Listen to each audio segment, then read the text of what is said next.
Welcome back to Fan Talk, everybody. I'm David, I'm Simon. and just a little bit of news. We've been talking a lot in these videos. You kept bringing up New Mutants, and I've been excited about this film ever since it was supposed to come out on April 13th, 2018, which never I was happened. gonna say I don't remember seeing it. No, it never happened. Oh, okay. The previews were out. I mean, I remember going to watch. I'm trying to remember what movie it was I went to see and saw the preview for it.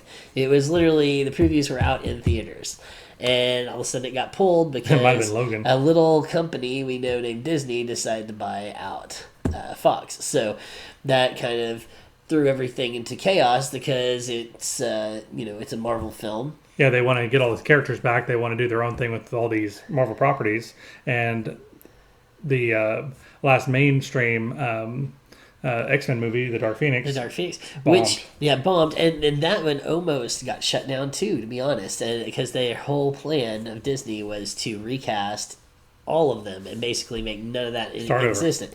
So the film was eventually it was pushed out, and they were going to do some reshoots to tone it down, make it a little less like a horror film, which was what originally it was going to be. Yeah. And they wanted to introduce a new character, which I thought was kind of weird, but that's something they wanted to do. So it kind of got pushed back to February 22nd, 2019.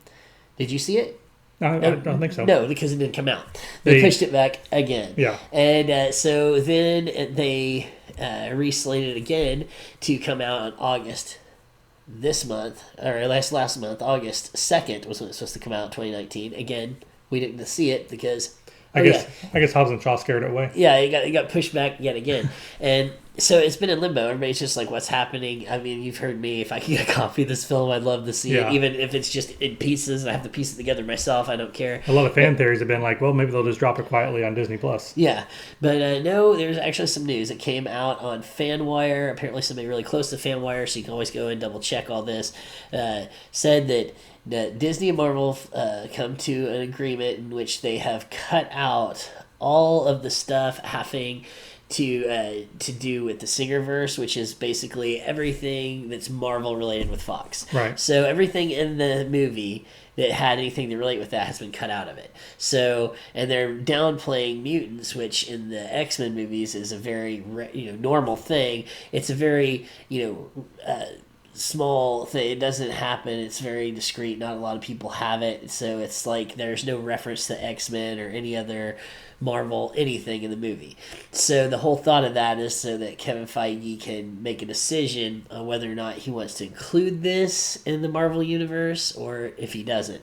So it still may be a standalone movie, or it may actually end up being part of the Marvel universe, and this could actually be our first sight of mutants in the Marvel universe. They also changed the cut, in which they've come together with a cut of the movie that is tested really well with studio audiences, and it's more in tune with the original horror version of the movie, which was intended by Josh Boone, who originally directed the film. Okay. And so he wanted it to be more of a horror film. Apparently, this new cut, they left out that character, and they've cut it pretty close to the original. Said it's testing really well, and its new release date, make sure I get this right, yes, it is April 2020. Now, I'm not gonna hold my breath. not gonna hold my breath on this. That's a full year basically away. So it's yet to really be seen. We'll see if it comes out or not, but right now, That's the best info. the best info that I can find out there is that this movie is actually going to be released in theaters in April 2020, and that it's actually going to be pretty close to what we originally got. This is going to be one of the only movies that may end up staying in the Marvel universe other than Deadpool, which would be pretty interesting as well. So Yeah, obviously Deadpool's staying around because it makes a little bit of money. yeah, well, there's a lot of controversy about the Deadpool too. I mean, just last week there was some stuff that came out, and they were talking about how there's already a little bit of constructive criticism about how they want to film it, because Ryan Reynolds and his way of doing these films has worked very, very well, but Disney, they're going to be a lot more tighter reined on it than Fox was. So, Right. Even though it's still probably going to be rated R, we're still going to get a lot of murk with the mouth, it's still going to be more toned down people. We can just pretty much count on that. And some of the other actors in the franchise are kind of curious what's going to happen with them. I mean, for instance, Deadpool's girlfriend, she was in the new movie, for all intents and purposes, brought back. Yeah, she was brought back, yeah. His little Time heist. Time heist, yeah. And so... I thought time didn't work like that. I saw the visual aid and the everything. visual aid and everything. From the ancient one. But, originally, like, they were talking about making her character actually becomes another Marvel villain. Mm-hmm. And... so in the comics, actually, she impersonates Domino for years, and although there's some things that they were going to do with it that would really change that character's dynamic, because it really is kind of like a love story, these first two movies, and that blows all that out of the water. But it's yet to be seen what they're going to do, what Disney's going to do with the Deadpool franchise. But one thing I would kind of think, and this might be cynical, but if you're Disney, you have this massive Deadpool franchise which doesn't jive with your entire Marvel brand. Yeah. So, would it be in Disney's best interest to allow Deadpool 3 to come out, make some money off of it, but clip it enough that it is nowhere near as big as it once was? So it pays for itself, and then it causes itself to end, rather than Disney being the one that said, no, we're not going to make any more. Because then they could redo the Deadpool character if they wanted to into the Marvel Cinematic Universe. It's a really bad idea. And the reason for that is this. When they do that, Feige and his little group, as successful and as beloved a character as Deadpool is, they're going to get blamed for it. And that's going to really hurt fan turnout for things. And people don't want to admit Cost this. Bad blood. Yeah, it depends on just how overt it is. If it's like... Yeah. Well, because I'm just saying, like, look at Star Wars, right? Rogue One, super successful. Then Star Wars new trilogy comes out, and there was a lot of fan irritation with it. And then when Solo comes out, which actually was a pretty decent movie, a lot of people didn't go and watch it.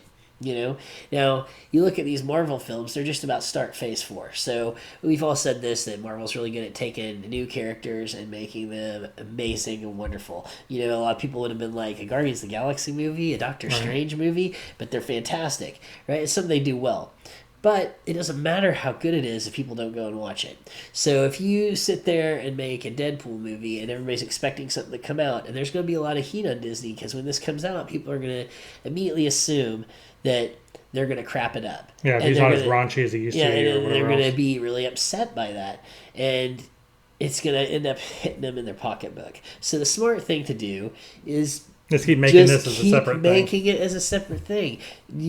At some point, you got to buckle a little bit. I know if I go and watch How to Train Your Dragon movie, that it's going to be totally cool for my kids to go and watch. And I go and watch a Marvel film, I know, what I'm getting myself into. If I go watch Deadpool, I know what I'm getting myself into. Yeah. So just label the movies for what they are and let the fans make the decision instead of trying to be everybody's parent. I agree with that. I'm just wondering... No, they're going to be. I can see something like that happening. I'm saying I think it would be a huge commercial mistake, because the last thing you want to do is alienate your fans. They're paying your putting money in your pocketbook, man. And it's not like this is a small character. If it was, hey, we're gonna rewrite this Doctor Strange movie and make it a horror film, but we're not gonna let rated R. It's just gonna be a strong PG-13. Fans might let that slide. And in fact, that's what they're doing. It's going to be a horror film, but it's not going to be rated R. It's going to be awesome. Yeah. But you take Deadpool or a Wolverine and you change it drastically, it takes people off. Look at the Wolverine movie, the original Wolverine movie, and everything they did with Deadpool and that.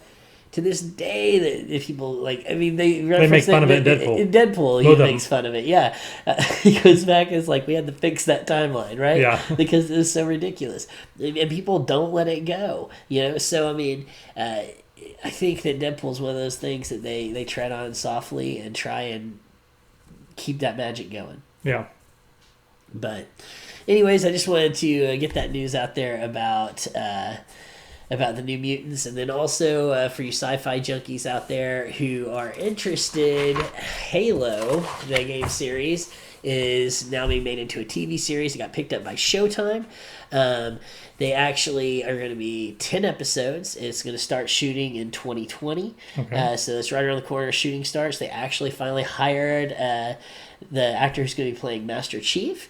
That is Pablo Schreiber, I think is how I pronounce his name. He actually was in the TV series American Gods. He was also in Orange is the New Black. His character name was Porn Stash in that. So, if you fans of Orange is the New Black, old Porn Stash is going to be playing Master Chief. Okay. And so there's a lot of theories that in this series his helmet may come off because he is actually a really good actor. Okay. And so he'll probably play the role well. That makes a lot more not sense behind the mask. That makes a lot of sense in a movie to show the actor's face versus video game, which you actually have to, code the actor's face. Yeah. Or the character's face. Otto Burst, I think is the pronunciation, is the director who's going to be directing all 10 episodes. And it's, like I said, it's been picked up by Showtime. Filming starts 2020, so I would say late 2021. Depends on when the main production wraps and they start on post-production with all the CGI. Yeah. So, but pretty sooner than later, we're going to have our first live action Halo series. What if I was tying with another game coming up? I don't know. The new game is coming out, so I don't know if the time is going to match up 100%, but I mean, I know that 343 Industries is involved with all this, and so it's going to be it's going to be a big deal, a big budget, lots of big names involved in this already, and so I'm excited about it for all those Halo fans out there. And when it gets a little closer to time, we have a little bit more information. I actually have a buddy who's my local Haloologist. I might bring on board for an episode. We can talk about Halo and what we're expecting from this. So, I hope it does well. Now, no, it's a TV series, but IP based upon video games historically has not been very good. It's gotten better and better and better each time. I mean, look how much money the Pokemon movie made this year. It wasn't fantastic, but it was good for very solid for a based on the video game. And the thing is, I think that people are starting to figure this out. It's the same thing as with the Marvel movies. Like, comic movies were never really successful until Blade, and Blade managed to kind of change that. And then Iron Man came out, and that changed everything. Well, you had the original Superman movies, which the first one, none of them were very good, and they got increasingly worse. The first one was decent to watch, and it's the first time we had a passable Superman and superhero movie, but they got progressively worse till they stopped making them. Then we had Batman 89, which was fantastic, but they ruined that very quickly with the just going straight to the merchandising on the toys, on the cheesiness of the later ones. But then the Blade was fantastic and showed that it could be an R-rated comic book movie. The also Spawn is another one that kind of laid some groundwork as well. And then finally the X-Men movies showed it could be done, and then Spider-Man is off to the races. Yeah, but there's still misses after that. I mean, any Fantastic Four movie hasn't been solid. Yeah, but I mean, the whole thing is with game series. It's like I think there's a couple of them out there that could be done really well. And with Halo, I even talked about how a lot of their commercials and stuff were all live action sequences for their commercials for their games were fantastic. And they're like, this can't really be made into a live action movie, because just these commercials are wicked expensive, But CGI has changed; it's becoming less and less expensive and a little easier to do, and of course, we're seeing that sci-fi actually does incredibly well. Battlestar Galactica did fantastic for the Sci-Fi Channel. Yeah. And then if you go and include fantasy, Game of Thrones for HBO was a massive hit. And I think that that's what we're going with this Halo, is they're going to bank on the popularity of the series, but on top of that, they're going to go with a production value, something like that of Game of Thrones, and really try and pull all those sci-fi fans in, and it be kind of one of those cross-genre things where you don't have to be a sci-fi fan to enjoy the story. Yeah. Because the story of Halo is a very great story. Another video game I'd love to see made into a series or a movie would be the Mass Effect series. Because, again, there's tons of storyline there. It's almost like playing a movie as it is. So it would be a lot easier to create a movie out of that versus some of these other video games they tried to make movies out of, like Super Mario Brothers. How do you make a movie out of that? How do you make a storyline out of that? It's almost destined to fail because you have to have a way to encompass a story into it other than let's rescue a princess. Yeah, and completely depart from all things in the game and make up your own world. That was just weird. It was really bad.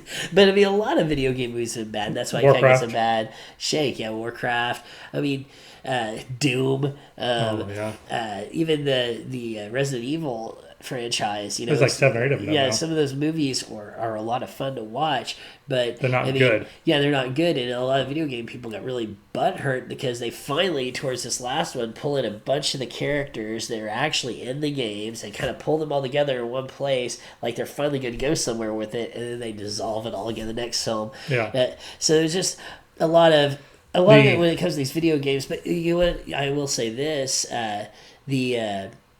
there's been some video game movies out there that ended up being fairly good. The one I was going to jump out, and you're going to laugh at first when I say it, but it was very mainstream, made a ton of money. The first Tomb Raider, also because they had Angelina Jolie in it, but also the first Tomb Raider movie wasn't very good. The second one was a huge step up in the quality of the movie, but by then the fans are already burnt out on it because the first one wasn't so good. But then, did you ever see the recent reboot of? Yeah, and it was very good. I was Fantastic. very impressed. Yeah, it's a very good movie. I hope it actually they keep that one going because I just love what they did with that.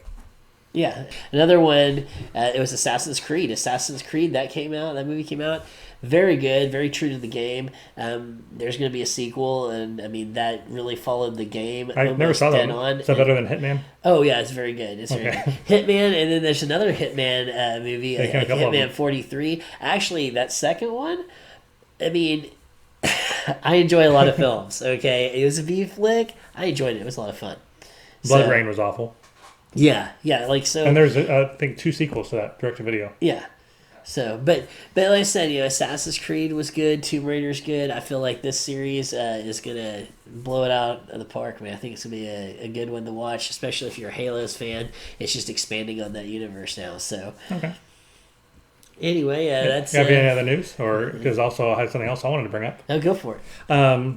So Rey, just to follow up on some Star Wars talk because might as well.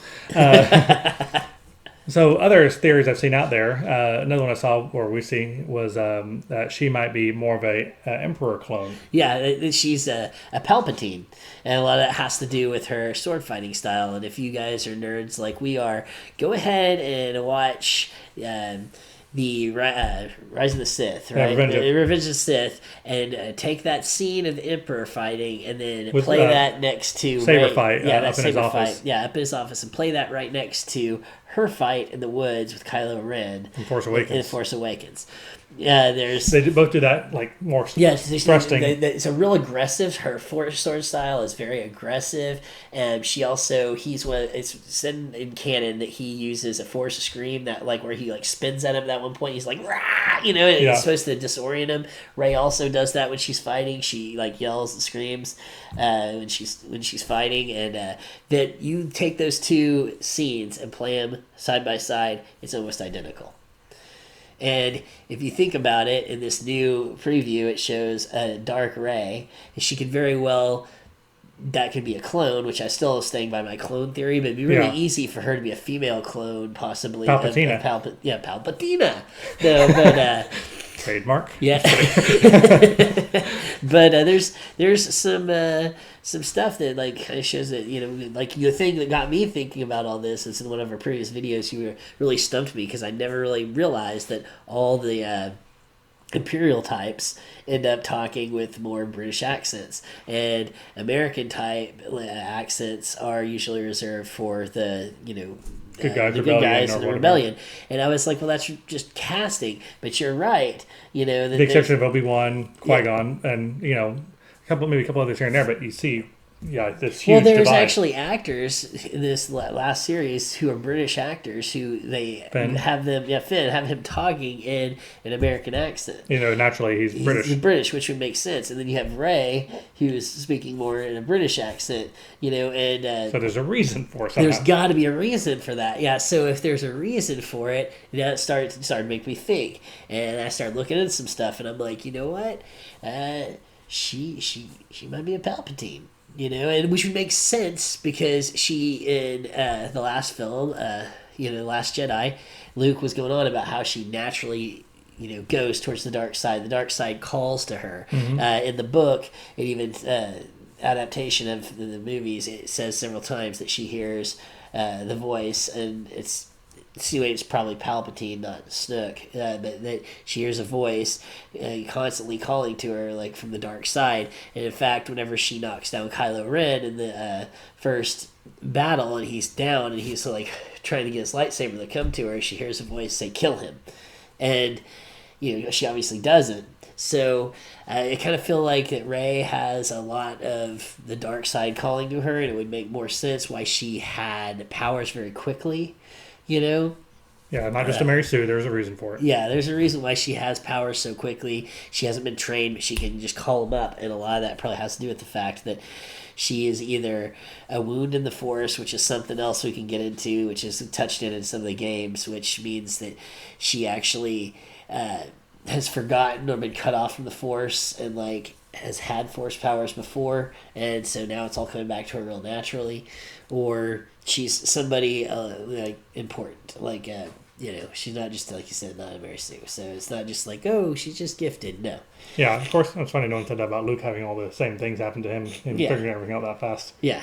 Well, but Luke, I think about though. Okay, he was in the first movie. He's got nothing. I mean, he really doesn't. I mean, he's no Jedi by any stretch. And in the second movie, but even in that movie, he still is a great shot with a blaster. Escapes from a Death Star, shoots down TIE fighters. I mean, he does that, and also destroys a Death Star. Yes. So he does. So he does use he's a Force user. He's strong in the Force, right? But he doesn't control everything. I mean, he's still learning. Right, but also, even more than just the Force, the criticisms of Rey was like, oh, she can fly the ship first time sitting in it, all that stuff. Yeah. Well, he gets in an X-wing, first time. Yeah, and I'm okay with some of that. With some of the things that they're saying, is like her being able to do the Force, or she convinces the stormtrooper to let her go, and stuff.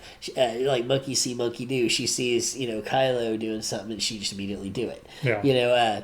So I mean, I think there's a reason for all this. It's not just bad writing. But if she's a Palpatine, then the rise of Skywalker might not reference her then. No, and I am strongly starting to lean towards the fact that Kylo Ren becomes a good guy. A lot of that has to do with some Disney hints that they've kind of dropped throughout the series, like the Rebel series and stuff. They've dropped a lot of hints about the gray, which is between the light and the dark side, and that basically the light side of the Force, the dark side of the Force are both bastardized forms of the Force. They're both extremists, and neither one of them is right, and that the gray is the middle, the one in the middle, and it's like that one can't exist without the other, so the balance is always off, because the balance should be the gray. It should be right in the middle, where you use both sides of the Force, which makes sense, because Kylo was very powerful. Luke even said he had the Skywalker blood running through his veins. So he's already touched the fact that he is a Skywalker, obviously. Yeah. He was a good guy, and he switched to the dark side of the Force because he thought Luke was going to kill him. He legitimately thought Luke was going to kill him, and he switched to the dark side of the Force, right? Now, already Snook has, not followed the traditional Sith teachings of just the rule of two. So he has the Knights of Ren, right? So he's already not very traditional in the way of things. So he's been in touch with the light and dark side of the Force. If Rey is able to pull him back just a little bit, and he ends up becoming a gray Jedi, a Jedi who wields both light and dark sides of the Force, who actually is somewhere right in the middle. And it would be the rise of Skywalker. Yeah, the rise of Skywalker, him coming to power, and Rey might turn out to be a good guy. And she might end up... It might be another clone that's the bad one you see. The bad one that you see. Or Rey could end up actually following the dark side of the Force. I don't see that, because I think so many fans would be upset.